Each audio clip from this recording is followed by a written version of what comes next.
ربی اشرح لی صدری ویسر لی امری واحلل عقدۃ من لسانی یفقہوا قولی واجعل لی وزیرا من اہلی ربی یسر ولا تعسر وتمم بالخیر وبک نستعین آمین یا الہی آمین۔ السلام علیکم ورحمۃ اللہ وبرکاتہ۔ اعوذ باللہ من الشیطان الرجیم، بسم اللہ الرحمن الرحیم۔ آج ہمارا لیسن ہے آیت نمبر 8 تا 11 سورہ یاسین۔ جیسا کہ ہم نے کل سٹارٹ کیا ہے تو آج اس کا ہمارا الحمدللہ لیکچر نمبر 2 ہے۔ تو یہ جو سورہ یاسین ہے یہ ترتیب نزول کے اعتبار سے 41ویں سورت ہے اور ترتیب تلاوت کے اعتبار سے یہ 36ویں سورت ہے۔ تو ذرا دیکھیے کل کے لیسن میں ہم نے جو پڑھا، آپ میں سے بہت زیادہ اسٹوڈنٹس نے، امید کرتی ہوں کہ لیسن کو اچھے سے یاد کیا ہوگا۔ اللہ تعالیٰ سے دعا ہے کہ اللہ تعالیٰ آپ کو ہمیشہ کے لیے اپنے اس قرآن کے سفر کے ساتھ جوڑ دے، آمین یا الہی آمین۔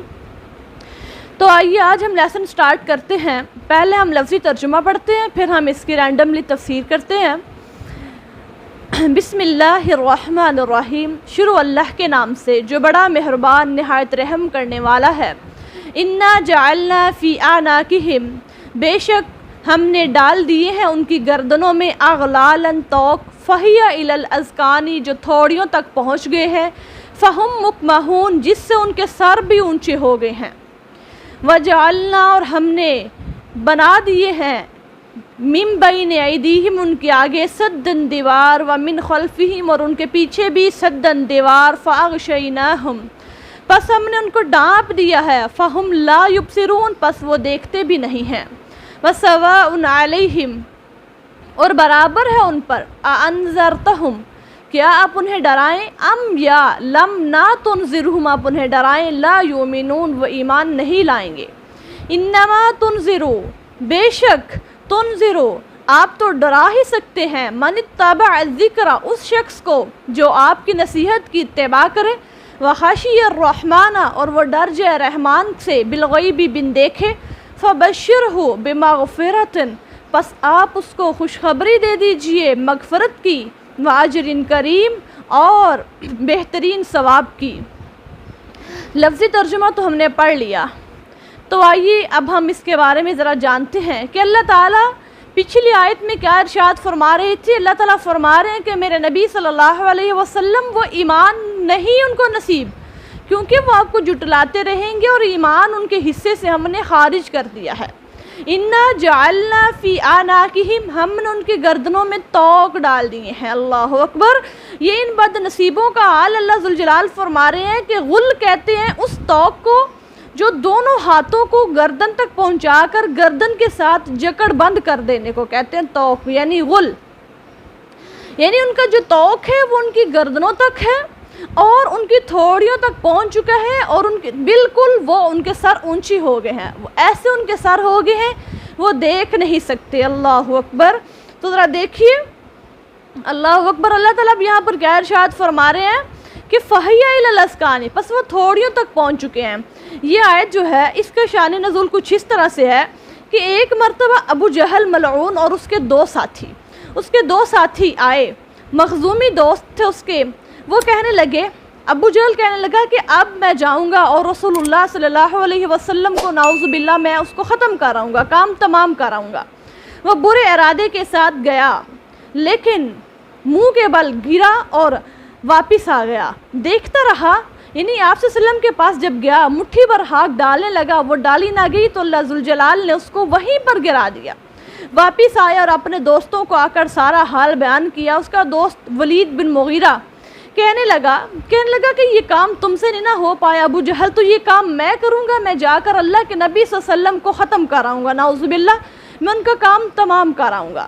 لیکن ذرا دیکھیے گا ولید بن مغیرہ جو ہی آگے بڑھتا ہے، اللہ کے نبی صلی اللہ علیہ وسلم کے پاس جاتا ہے اور اتنا زیادہ کہتا ہے کہ میری بینائی آنکھوں کی سلب ہو گئی، میری آنکھوں کی بینائی چھن گئی۔ اللہ کے نبی صلی اللہ علیہ وسلم بھی مجھے آوازیں دیتے رہے، پھر میں سن نہ پایا۔ واپس جب دوستوں کے پاس پلٹا تو تب بھی میری آنکھوں کی بینائی نہیں تھی۔ پھر ان کا تیسرا ساتھی جو تھا ابو جہل ملعون کا جو تیسرا دوست تھا، وہ کہنے لگا کہ اب یہ کام میں کروں گا، یہ کام میں کروں گا، میں جا کر اللہ کے نبی صلی اللہ علیہ وسلم کا کام تمام کر کے آؤں گا۔ برے ارادے کے ساتھ جاتا ہے، تھوڑا سا ہی آگے بڑھتا ہے اور بدحواس ہو کر الٹا پاؤں پیچھے کو بھاگتا ہے۔ آ کر کہتے ہیں، دوستوں کو آ کر بتاتا ہے ابو جہل کو، ولید بن مغیرہ کو، کہ میں اگر تھوڑا سا آگے بڑھتا تو قریب تھا کہ وہ سانڈ مجھے کھا جاتا۔ بیان کرنے لگا، کہتے ہیں کہ اللہ کے نبی صلی اللہ علیہ وسلم کے اور میرے درمیان ایک اتنا بڑا سانڈ حائل ہو گیا کہ وہ میری طرف بڑھ رہا تھا، اگر میں تھوڑے سے اپنے قدم آگے بڑھاتا تو ان قریب تھا کہ وہ مجھے نگل جاتا۔ یعنی دیکھیں ذرا، جس نے بھی اللہ کے نبی صلی اللہ علیہ وسلم کے ساتھ ایسی حرکت کرنے کی کوشش کی تو اللہ تعالیٰ نے ان کو دنیا والوں کے لیے عبرت کا نشان بنا دیا۔ پھر اللہ ذوالجلال فرماتے ہیں کہ میرے نبی صلی اللہ علیہ وسلم آپ کہہ دیجئے، اگر تم میرے نبی کی پیروی کرو گے تو تم بادشاہ بن جاؤ گے۔ اب جو ابو جہل ملعون تھا نا، وہ کہنے لگا کہ ذرا دیکھو تو صحیح کہ ایک نبی ہے جس کا نام محمد کریم ہے صلی اللہ علیہ وسلم، وہ لوگوں کو کہتے ہیں کہ اگر تم میری پیروی کرو گے تو تم وقت کے امام اور بادشاہ بن جاؤ گے، مرنے کے بعد تمہیں خلد کے جانشین ہو جاؤ گے، یعنی تم ہمیشہ ہمیشہ جنت میں چلے جاؤ گے۔ یہ ابو جہل کس سے کہہ رہا ہے؟ لوگوں کو کہہ رہا ہے، ٹھیک ہے، ایک محفل جما کے لوگوں سے باتیں کر رہا ہے، اور اگر تم اس کا خلاف کرو گے تو یہاں ذلت کی موت مارے جاؤ گے اور وہاں عذابوں میں تم گرفتار ہوگے، یعنی وارننگ۔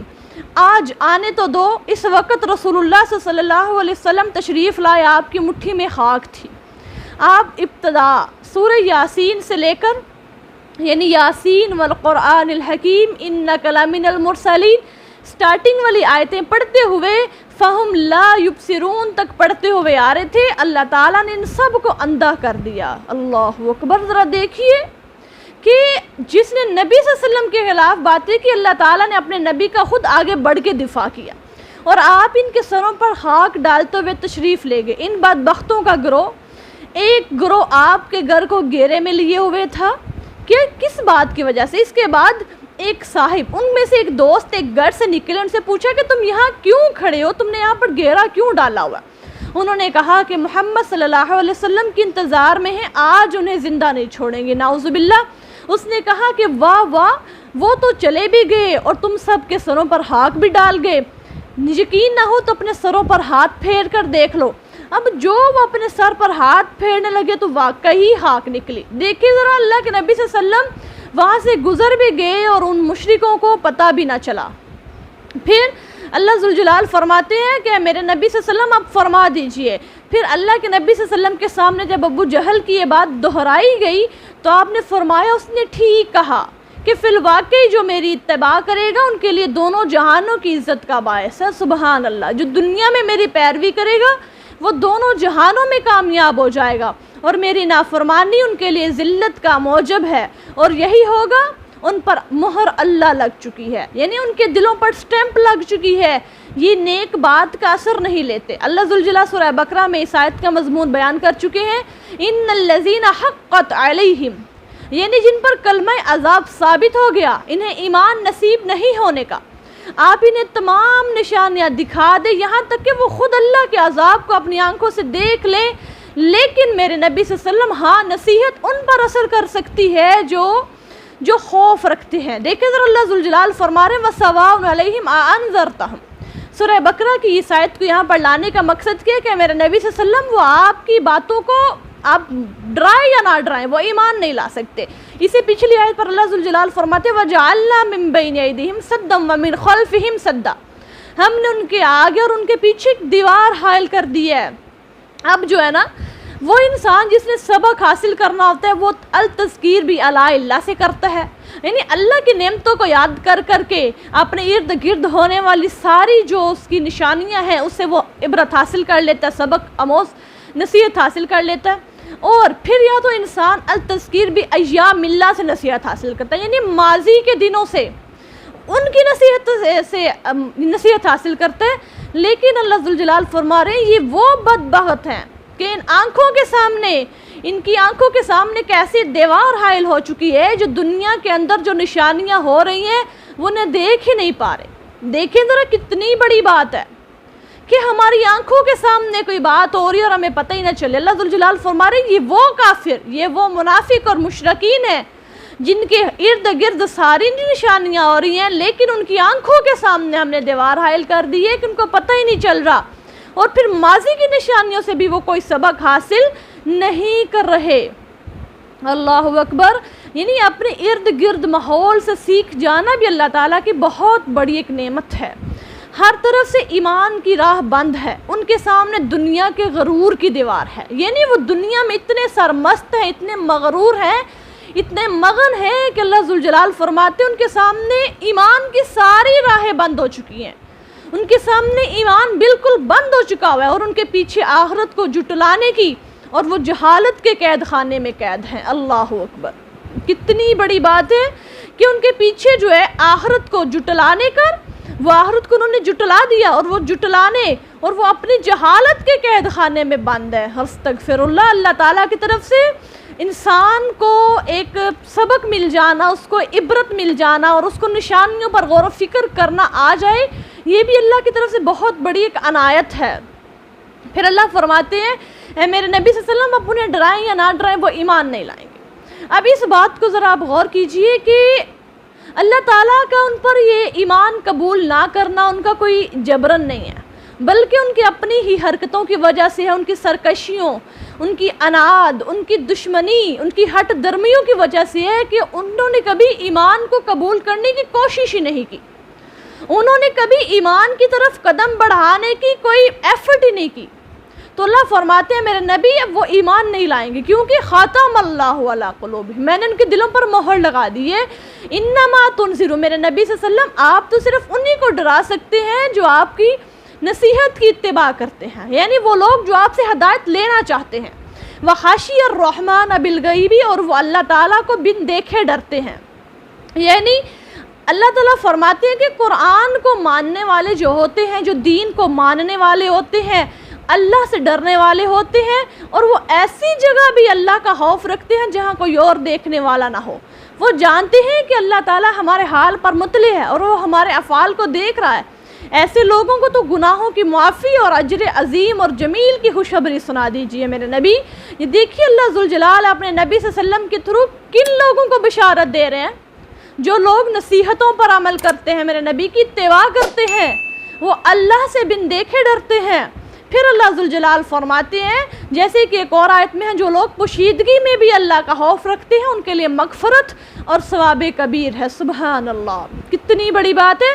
فَبَشِّرْهُ بِمَغْفِرَةٍ، اللہ تعالیٰ کہتے ہیں میرے نبی ان کو معافی کی بشارت دے دیجئے، میں نے ان کے سارے گناہ معاف کر دیے۔ وَأَجْرٍ کریم، اور ان کے لیے بہت ہی زیادہ بڑا اجر ہے، بہت زیادہ برکت اور بہترین ثواب ہے ان کے لیے۔ آج کے ہمارا لیسن اتنا ہے، اور آپ سب نے اس لیسن کو بہت اچھے سے یاد کرنا ہے۔ اللہ تعالیٰ سے دعا ہے کہ اللہ تعالیٰ ہم سب کو قرآن کی تفسیر سن کر اس پر عمل پیرا ہونے کی توفیق عطا فرما دے۔ السلام علیکم ورحمۃ اللہ وبرکاتہ۔